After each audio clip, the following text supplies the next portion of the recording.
It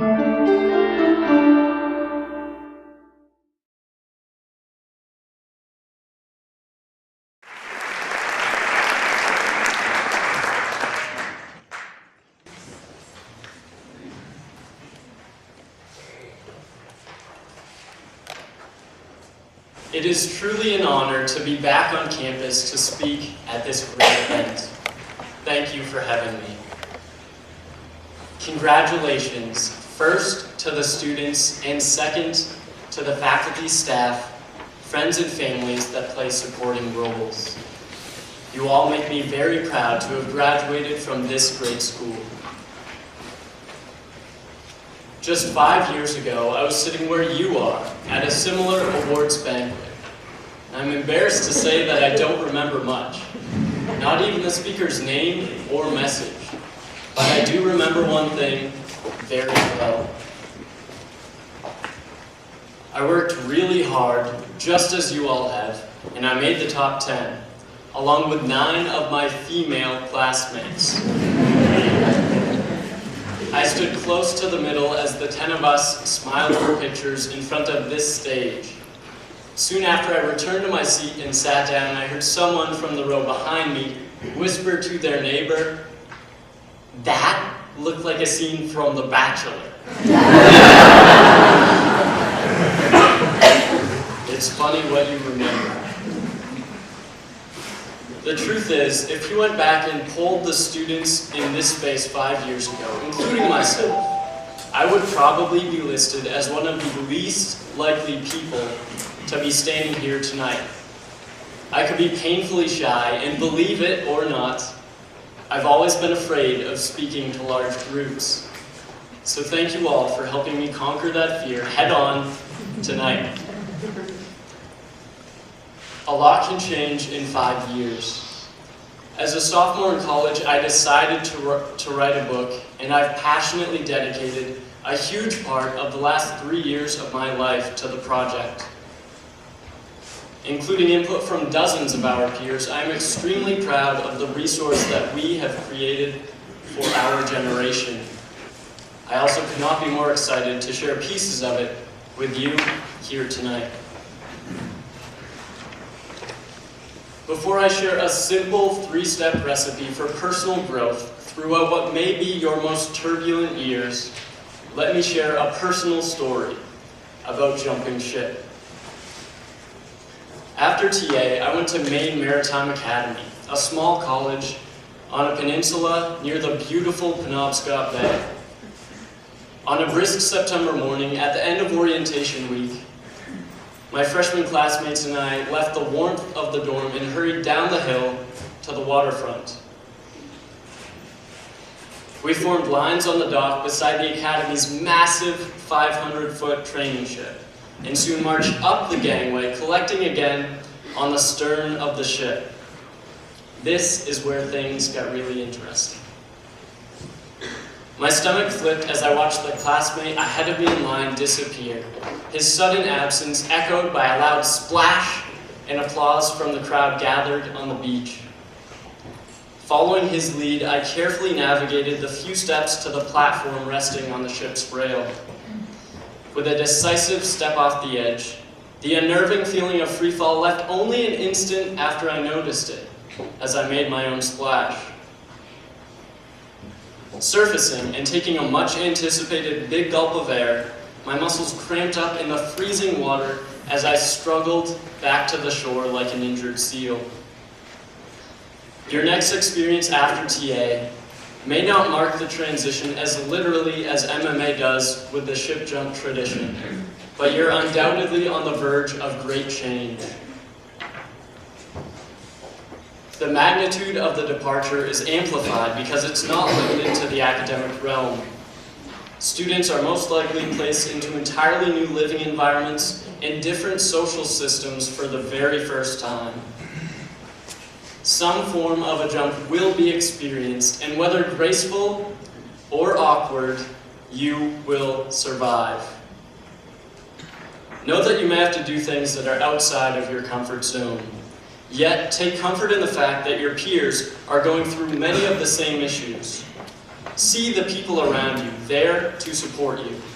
Recognize that the upperclassmen at school, or the figurative upperclassmen in life, have made it through what you may struggle with at the beginning.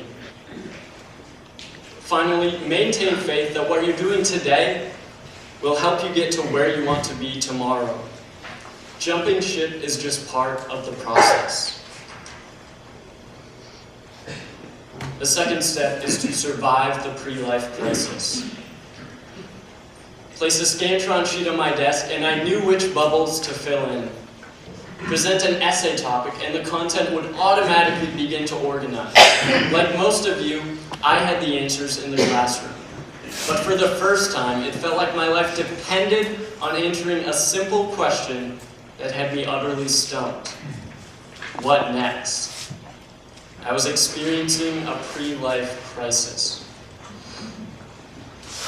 I knew I needed sound research to speak about this term with all of you, so I turned to the most credible source I know, UrbanDictionary.com. While one entry says the crisis occurs when you realize you're no longer Peter Pan, another seems more useful and describes the onset of the crisis as the realization that repetitive responsibility lies ahead.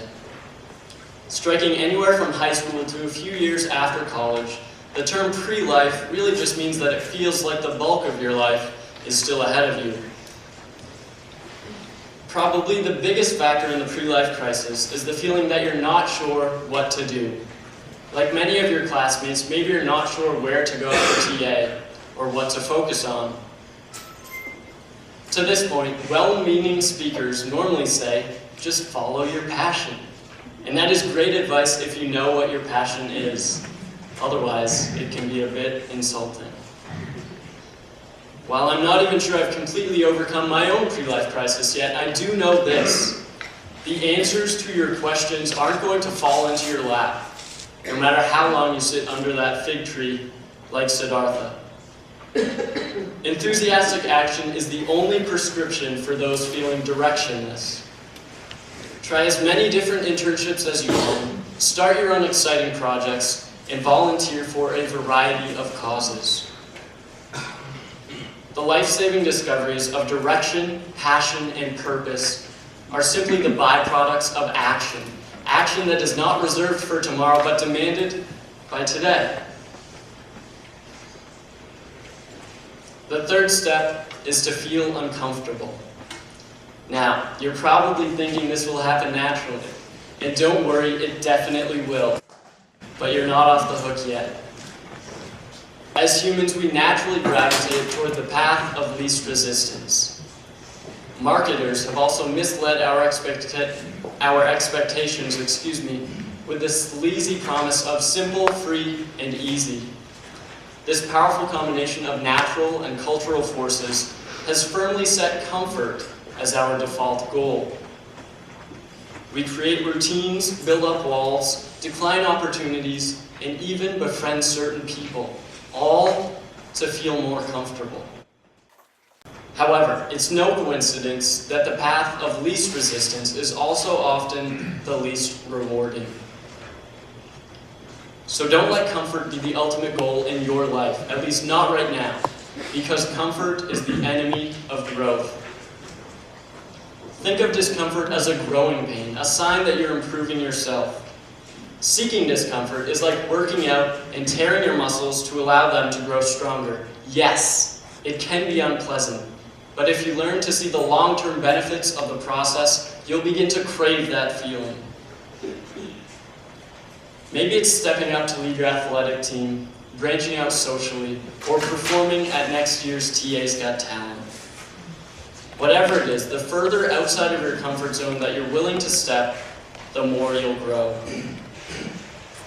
Ignore the knee-jerk reaction to say no to the opportunities that scare you, just as I did when I was asked to speak at this event. At the most basic level, seeing the benefit in feeling uncomfortable transforms threats into opportunities that you won't be able to pass up.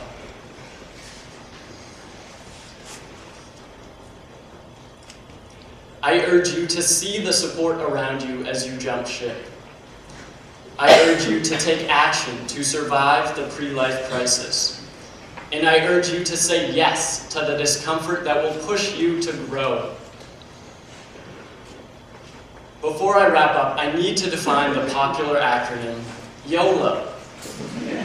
You only live once means different things to different people, but for me, it doesn't have anything to do with reckless behavior. YOLO.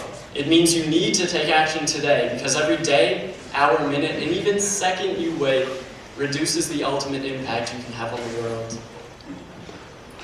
Simply put, the game has already started, and the clock is ticking.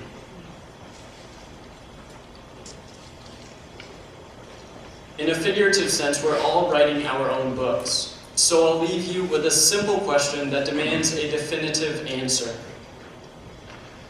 How exactly would you like the next chapter of your life to read?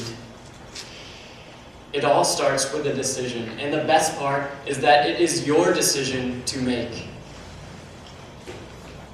Congratulations, best of luck, and I cannot wait to see how you contribute to our generation. Thank you.